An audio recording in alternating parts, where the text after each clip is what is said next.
এই বিষয় নিয়ে আমাদের রাজ্য নেতৃত্ব এই বিষয় নিয়ে সিদ্ধান্ত নেবেন। আমি একজন মামাটি মানুষের লড়াকু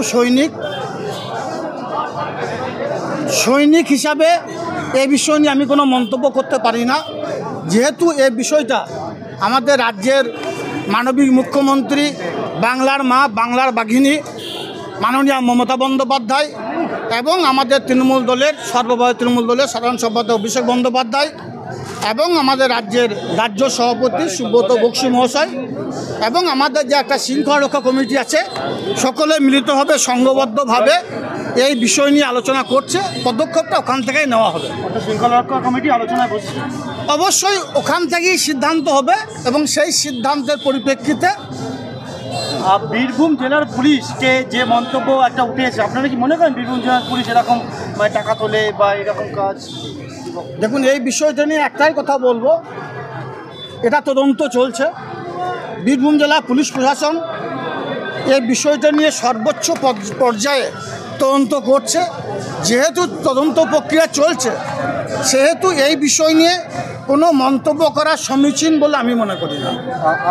আপনার কি বার্তা আপনার কোর কমিটির সদস্যকে? আমি আবার বলছি, এই বিষয়টা রাজ্য স্তরে আলোচনা চলছে। আমি একজন তৃণমূল কংগ্রেস দলের সৈনিক হিসাবে এই বিষয় নিয়ে কোনো মন্তব্য করা আমার পক্ষে সমীচীন নয়। যদি সত্যি হয়ে থাকে সমর্থন করেন কখনো? সমর্থন আমি কেন, আমার রাজ্য নেতৃত্ব সমর্থন করেনি, যার জন্য রাজ্য নেতৃত্ব ওখান থেকে নির্দেশ দিয়েছিলেন, আপনারা শুনেছেন, আপনাদের মাধ্যমে আমিও শুনেছি। ভুল স্বীকার করতে বাধ্য হয়েছেন, তিনি ভুল স্বীকার করেছেন। বাকি যে সিদ্ধান্ত নেওয়ার সেটা রাজ্য নেতৃত্ব সিদ্ধান্ত নেবেন এবং তার পরিপ্রেক্ষিতে আগামী দিনে এই বিষয়ে জানা যাবে। দল কি কোনোভাবে আপনাকে সতর্ক করেছে? কোনো কোথাও ফ্যান ক্লাবে এমন একটা ভিডিও করে বেড়াচ্ছে। দেখুন, এরকম হাজার হাজার ফ্যান ক্লাব আছে, হাজার হাজার মন্তব্য বিভিন্ন ফ্যান ক্লাব বিভিন্ন সোশ্যাল মিডিয়ায় উঠে আসছে, কিন্তু তার পরিপ্রেক্ষিতে প্রত্যেকটি বিষয়ের জবাব দিতে আমি বাধ্য নই। আর দল আমাকে সতর্ক কিসের জন্য করবে, কী জন্য করবে?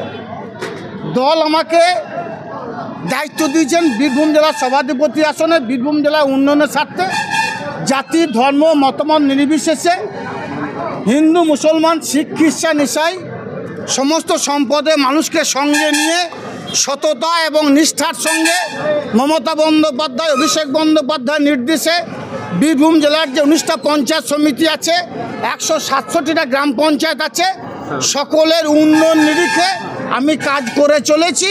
কাজল শেখের শরীরের এক রক্তবিন্দু অবশিষ্ট থাকা পর্যন্ত সততা এবং নিষ্ঠার সঙ্গে আমি আমার দায়িত্ব পালন করে যাব, এটা আপনাদের মাধ্যমে জানি। কিছু অনুগামীরা তারা বলছেন যে দলের অন্দরেই হয়তো কোনো গণ্ডগোল এবং সেইখান থেকে এই অডিও ভাইরাল করা হয়েছে।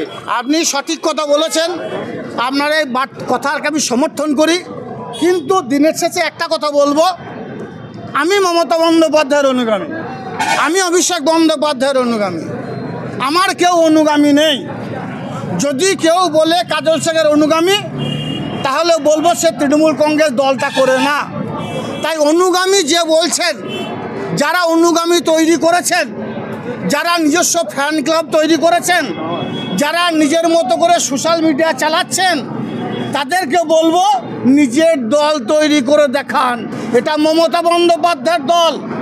কাজল শেখ বীরভূম জেলার সভাধিপতি, আপনারা আজকে আমার কাছে বাইট নিচ্ছেন, বক্তব্য নিচ্ছেন, মমতা বন্দ্যোপাধ্যায় বীরভূম জেলার সভাধিপতি আসনে বসিয়েছে, তাই আমরা এসেছেন। যখন ওই চেয়ারটা রাখবে না, তখন কাজল শেখের কোনো অস্তিত্ব থাকবে না। আমার কথাটা বলার বক্তব্য এটাই, মমতা বন্দ্যোপাধ্যায়ের উন্নয়নই একমাত্র হাতিয়ার। মমতা বন্দ্যোপাধ্যায় উন্নয়ন করেছে, সেই উন্নয়নের নিরিখে বীরভূম তথা সারা বাংলার মানুষ লাইনে দাঁড়িয়ে ভোট দেয়, নিজের ভোট নিজে দেয়। মমতা বন্দ্যোপাধ্যায় জন্ম থেকে মৃত্যু প্রত্যেকটি ক্ষেত্রে অভাবনীয় পরিবর্তন ঘটিয়েছেন, উন্নয়নের মাধ্যমে মানুষের মনের মণিকোঠায় পৌঁছে গেছেন। তাই মমতা বন্দ্যোপাধ্যায়কে দেখে মানুষ ভোট দেয়, অভিষেক বন্দ্যোপাধ্যায়কে দেখে মানুষ ভোট দেয়, কাজল শেখকে দেখে মানুষ ভোট দেয় না। তাই আপনাদের মাধ্যমে যে সকল বন্ধুরা অনুগামী নিজস্ব সোশ্যাল মিডিয়ার টিভি খুলেছেন, তাদেরকে বলবো নিজের দল করে দেখান। মমতা বন্দ্যোপাধ্যায়ের জোড়া ফুল থেকে একটু সরে গিয়ে দেখান, দেখে নেব কার কত ক্ষমতা আছে, কার কত সোশ্যাল মিডিয়ার যুগ আছে, কার কত অনুগামী আছে।